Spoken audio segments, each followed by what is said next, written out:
waandishi wa habari. Kwanza kabisa niwakaribishe sana ndugu zangu waandishi wa habari na niwape pole kwa sababu ni short notice. Tumetangaza uwepo wa mkutano huo wa waandishi wa habari, lakini mmeitikia kwa wingi sana kuja hapa. Kwa hiyo pia niseme asante kwa kuonyesha mnajali na mko tayari kuhabarisha umma yale yote ambayo yanaendelea kwenye klabu yetu. Kubwa ambalo tumewaitia hapa siku ya leo mida hii ya jioni hapa makao makuu ya klabu yetu ya Yanga. Leo wote mmeshuhudia uongozi wa klabu ya Young Africans tukiongozwa na makamu wetu wa rais, tukiwa kwenye ofisi za bodi ya ligi ya Tanzania, na tulikwenda leo pale mahususi kabisa kwa ajili ya mkutano. Siku ya tarehe 7 bodi ya ligi kuu hapa Tanzania iliwaandikia uongozi wa klabu ya Young Africans barua ya kuwaomba kushiriki kwenye kikao, na walikiita kikao maalum ambacho kilikuwa na ajenda moja tu, kujadili yanayohusu mchezo namba 184, mchezo wa Kariakoo Derby kati ya klabu ya Young Africa na Simba Sports Club. Na katika barua hiyo bodi ya ligi walituomba kwamba ushiriki wetu ni muhimu kwa maslahi mapana ya klabu yetu, ligi kwa ujumla na mchezo wa mpira miguu hapa Tanzania. Wito huu ulikuja siku ya tarehe 7 na leo uongozi wa klabu yetu ya Yanga ukatii wito huu kwa kufika kwenye ofisi za bodi ya ligi majira ya saa 4 kamili asubuhi kwenda kusikiliza ambacho tumeitiwa. Kama ambavyo ajenda kuu ilielekeza kwenye barua, ndivyo ambavyo mwenyekiti wa bodi ya ligi Steven Mguto alifungua kikao na kutueleza sababu ya kutuita, na kimsingi alijikita kwenye kuelezea lile ambalo aliliainisha kwenye barua ya wito kuhusu mchezo namba 184 wa Kariakoo Derby. Walitaka kusikia kutoka upande wetu wa klabu ya Young Africans na sisi tusikie kutoka kwao. Kuclarify hapo, nimeona waandishi wengi, wachambuzi wengi mmeandika ilikuwa ni kikao cha maandalizi ya mechi. Si kweli. Hatukwenda kudiscuss maandalizi yoyote. Tulikwenda kudiscuss hiyo sintofahamu ya Kariakoo Derby mchezo wa 184. Yamejadiliwa mengi kwenye kikao kile, na sisi klabu ya Young Africans tulipopewa nafasi ya kuzungumza tulizungumza mengi vile vile, kama ambavyo bodi ya ligi ilizungumza mengi pia kupitia kwa afisa mtendaji mkuu wa bodi ya ligi. Na baada ya pale tulifunga kikao kwa mwenyekiti wa bodi ya ligi kutujuza kwamba amepokea yale ambayo klabu ya Young Africans imefikisha na wanakwenda kuyafanyia kazi. Na CEO wa bodi ya ligi alisisitiza kwa uharaka wa ambayo tumeyasema na uharaka wa mchezo wenyewe, basi atafanyiwa kazi haraka ipasavyo na tutapata majibu kwa njia rasmi ya taasisi. Tumeondoka pale, tumefika hapa ofisini, tumemwona mtendaji wa bodi ya ligi Almas Kasongo akizungumza na waandishi wa habari na akigusia au akielezea yale ambayo yametokea kwenye kikao kile. Jambo zuri amelifanya, lakini kwa masikitiko makubwa ambayo tuko nayo, tulifikiri kama aliamua kuyazungumza yaliyozungumzwa kwenye kikao, basi alikuwa na fursa ya kuzungumza yote. Azungumze yote ambayo yalijadiliwa kwenye kikao. Sio unazungumza kidogo, unaacha kidogo. Hasa kwa kuwa alikuwa na fursa ya kuzungumza mengi na ameyaacha, nitumie fursa hiyo kuyazungumza yote ambayo yalizungumzwa kwenye kikao. Na hatufanyi hivi kwa lengo la kushindana na mtu. Tunafanya hivi kwa sababu jambo hili lina interest ya public, lina interest ya umma, na umma hautakiwi kupotoshwa kwenye jambo hili hata kwa bahati mbaya. Kila taarifa ambayo tunakubaliana iende public, basi iende ikiwa imekamilika. taarifa isiende nusu nusu, au mtu usichague taarifa kwa sababu inakupendelea wewe au inakufeva ndio uitoe kwa public. Toa taarifa sahihi kama umeamua kutoa taarifa sahihi. Moja katika mambo ambayo uongozi wa klabu ya Young Africans uliauliza kwenye kikao, na ni swali ambalo wanachama, mashabiki na wapenzi wa klabu yetu wamekuwa wakijiuliza, na sio hao tu pekee, wadau wa mpira wa miguu nchi hii wamekuwa wakijiuliza, na sio hao tu pekee, hata nyie ndugu zangu waandishi wa habari mmekuwa mkiuliza swali hili na hampati majibu. Swali gani? Ni kuhusu ripoti ya uchunguzi wa mechi ya Kariakoo Derby iliyopangwa kuchezwa Machi 8. Nini kilitokea hadi ile mechi ikaahirishwa? Hatujawahi kupata ripoti. Nyie hamjui ripoti, na sisi hatujui hiyo ripoti. Ilikuwa swali la kwanza kuulizwa kwenye kikao. Ndio nikasema unapokuja kuelezea taarifa ya kikao ni vyema ukaelezea taarifa yote, usiguse nusu nusu.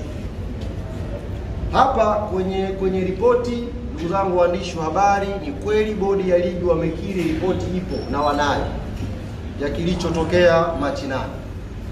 Na afisa mtendaji mkuu wa bodi ya ligi Almasi Kasongo akakiambia kikao ripoti ile yako mambo ambayo yanawafanya washindwe kuisema public, ikiwemo kwa mujibu wake, ikiwemo katika ripoti hiyo inaonyesha yupo kiongozi mkubwa wa serikali ambaye ndani ya kikao walimtaja, alipiga simu geti la Benjamin Mkapa lisifunguliwe siku ya Machi 7. Nashangaa kwenye taarifa yake aliyozungumza na waandishi hajalisema hiyo, lakini ndani ya kikao amekiri ripoti iko wazi. Kwa nitumie fursa hii kuwaambia ndugu zangu waandishi wa habari, kuwajuza umma na Watanzania kwa ujumla, ripoti ya kilichosababisha Machi 8 mechi isipigwe ipo tayari na bodi ya ligi wako nayo. Hawajakuwa na utayari wa kuja kuisema kwa sababu zao, na moja ya sababu amesema afisa mtendaji mkuu wa bodi, yupo kiongozi mkubwa wa kiserikali ambaye alizuia geti la Benjamin Mkapa lisifunguliwe siku ya Machi 7. Kwa nitumie fursa hii kumwambia Almasi Kasongo, kumuomba akiwa anazungumza next time nikipata fursa ya kukutana naye, waambie Watanzania wanataka kujua ripoti ya Machi 8 clean ilivyo, eleza umma upate kufahamu. Umma hautaki kubaki na sitofahamu. Mbali na hilo, tuliwasilisha ripoti yetu na tukaeleza matakwa ya klabu ya Young Africans. Tuliwasilisha ripoti yetu na tukaeleza matakwa yetu ya klabu ya Young Africans. Ni kweli tumeainisha matakwa haya manne kama mlivyoambiwa na kama mlivyosikia na kusoma. Tumepeleka matakwa haya manne, lakini ukweli ambao hamjaambiwa, matakwa haya manne tumeyagawa kwenye phase mbili. Kuna matakwa ya muda mfupi na kuna matakwa ya muda mrefu. Tuelewane vizuri ndugu zangu waandishi wa habari, na hii taarifa ni muhimu mkaipata ikiwa imenyooka ili umma upate kuelewa. Tumeitwa kwenye kikao kwa sababu ya mchezo namba 184. Mchezo huu ulihairishwa Machi 8, umepangiwa tarehe 15.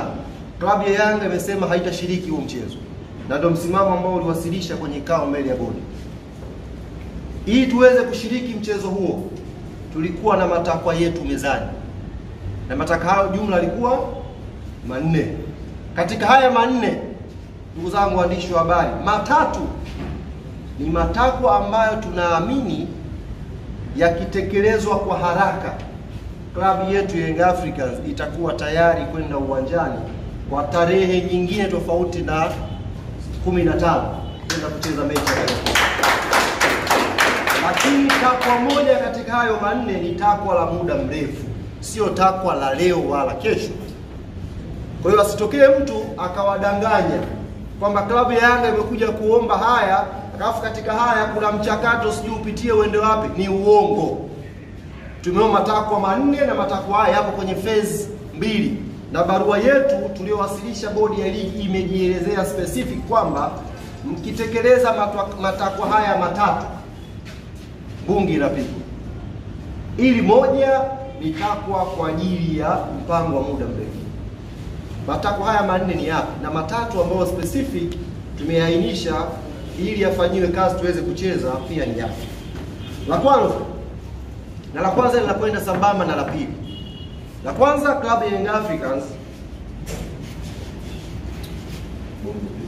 imetaka kuvunjwa mara moja na kujiuzulu kamati nzima ya uendeshaji na usimamizi wa ligi kuu Tanzania. Hii ilikuwa namba moja, kuvunjwa au kujiuzulu kwa kamati nzima ya uendeshaji na usimamizi wa ligi. Takwa hili linakwenda sambamba na takwa la pili la kujiuzulu kwa afisa mtendaji mkuu wa bodi ya ligi, CEO wa bodi ya ligi. Kwa nini takwa la kwanza na la pili linakwenda pamoja? Na kwa nini tumesema hili likitekelezwa klabu ya Young Africans iko tayari kucheza mchezo na 184? Kwa sababu kuhairishwa mechi ya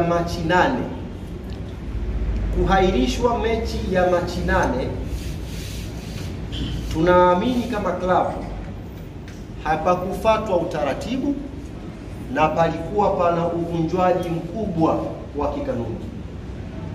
Hapana utaratibu uliofuatwa na kulikuwa na uvunjwaji mkubwa wa kikanuni. Hivyo tunaamini CEO wa bodi ya ligi na kamati ya uendeshaji na usimamizi wa ligi ilifanya haya kwa makusudi kabisa kwa ajili ya kuipa favor timu fulani.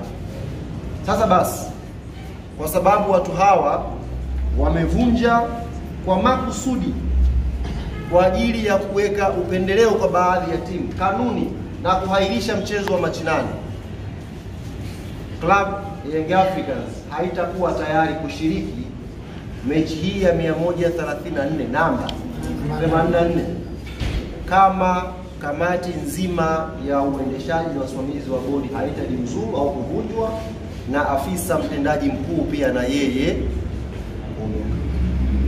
Jambo la tatu ilikuwa ni kujiuzulu kwa katibu mkuu wa TFF ndugu Wilfred Kidao. Kwa nini uongozi wa klabu ya Young Africans umeweka hili kama sawa? Ndugu zangu waandishi wa habari, hiki kilio mmekuwa mkikisikia sana, na sio ukisikia, mmekuwa mkikiona. Kumekuwa na maamuzi ya hovyo, maamuzi mabovu kwenye michezo ya ligi kuu Tanzania msimu huu. Waamuzi wamekuwa wakifanya maamuzi ya hovyo sana, lakini kwa bahati mbaya waamuzi hawa wamekuwa wakijirudia kwenye mechi na hawachukuliwi hatua yoyote licha ya kufanya madudu kwenye baadhi ya mechi. Yaani mwamuzi anakosea leo, kesho anarudi, kesho kutwa anarudi, na hakuna hatua yoyote inayochukuliwa, ndugu zangu. Sasa kamati ya waamuzi ipo chini ya katibu mkuu wa TFF.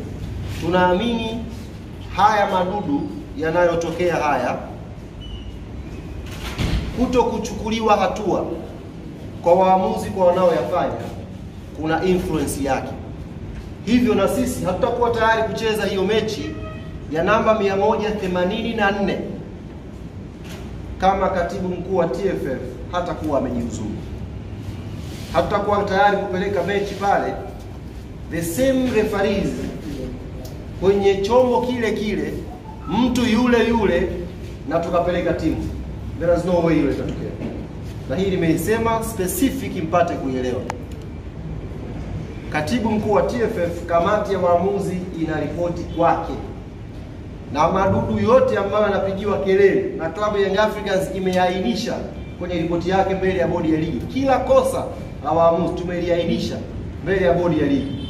Na makosa haya, masikitiko yetu ni kwamba watu hawachukuliwi hatua licha ya kukosea. Wanarudi tu. Yaani wanarudi. Mtu anakosea leo, anapangiwa mechi Jumatano. Jumatano anakosea, anapangiwa mechi Jumamosi. Repetition hii uongozi wa klabu ya Young Africans hauoni kama katibu mkuu wa TFF anastahili kuendelea kwenye nafasi yake, kwa sababu hakuna haki inayopatikana kwenye pitch. Hakuna haki inayopatikana uwanjani. Ligi yetu inaposemwa ni ligi namba 4 kwa ubora barani Afrika, fakta ya waamuzi hauwezi kuacha kuitaja. Ili tuweze kumaintain ubora na hadhi na thamani ya ligi yetu, ni lazima tudili na hili tatizo, na mzizi wake ni mtu anayeshughulika kupokea hizi ripoti anatakiwa awajibike, na mtu huyu ni katibu mkuu wa TFF Wilfred Kidao. Sasa kwenye barua yetu, haya matatu nilowatajia ndugu zangu waandishi wa habari: la kwanza, kuvunjwa kwa kamati ya usimamizi na uendeshaji wa bodi ya ligi; namba 2, kujiuzuru kwa afisa mtendaji mkuu wa bodi; namba 3, kujiuzuru kwa katibu mkuu wa TFF. Haya matatu, na kwa barua yetu tumeelekeza haya matatu yakifanyiwa kazi, haya matatu ni matakwa ya muda mfupi, tutakuwa tayari kupeleka timu. Takwa la 4 tulisema ni uhuru na mageuzi ya kimuundo ya bodi ya ligi, na barua yetu iko very clear kwamba hili ni jambo tunalotazamia la muda mrefu. Sio kama mnanielewa vizuri. Hili ni jambo la muda mrefu. Next season huko tunaweza sasa kuanza kufikiria kuwa na bodi huru inayojitegemea, na ndiyo standard za dunia, kuwa na bodi huru inayojitegemea. Niwape mfano ndugu zangu waandishi wa habari, kwenye press conference hiyo press alofanya CEO bodi ya ligi leo, nyie mlikuwa pale, amezungumza na mnaona namna gani bodi ya ligi haina power. Azungumza, mlikuwa mnasikia namna gani amesema kuna chombo cha juu cha kuahirisha mechi, namna gani amezungumza kuonyesha bodi ya ligi haina decision zake. Sasa sisi hii tulitoa kama pendekezo ya next season, sio kwenye kusolve issue ya Kariakoo Derby. Ieleweke vizuri na asipotoshe mtu hapa. Maana nimeona CEO wa bodi ya ligi amepiki huo kama mfano, kama mapendekezo ya Yanga ni ya muda mrefu, kwa mfano muundo wa bodi ya ligi. La kuondoka yeye hajasema. Yeye kapiki kwamba bwana mapendekezo ya Yanga ameyaleta, ukiyatazama mengi ni ya muda mrefu, hatuwezi kuyashughulikia hapa, sio iende wapi. Matatu ya muda mfupi tumeainisha, na barua yetu ilikuwa very clear kwake yeye. Hakuna muda mrefu, very clear, ni muda mfupi. Tumewakilisha na tumeeleza kwa hiyo tunafikiri haya matatu yakifanywa kazi haya bungi itapiga. Sasa niwaambie ndugu zangu waandishi wa habari, kama haya matatu hayatafanywa kazi, kama kamati ya uendeshaji ya ligi haitavunjwa na hawatajiuzuru, kama afisa mtendaji mkuu wa bodi hatajiuzuru, kama katibu mkuu wa TFF hatajiuzuru, klabu yetu ya Young Africans msimamo wake ni huu: hatutashiriki mechi namba 184, hatutacheza mechi zilizobaki za ligi msimu huu, 2 zilizobaki. Klabu yetu haitashiriki pia ligi kuu msimu ujao. Yaani sio kwamba ni hatutacheza mechi namba 184, hatutacheza viporo viwili vya ligi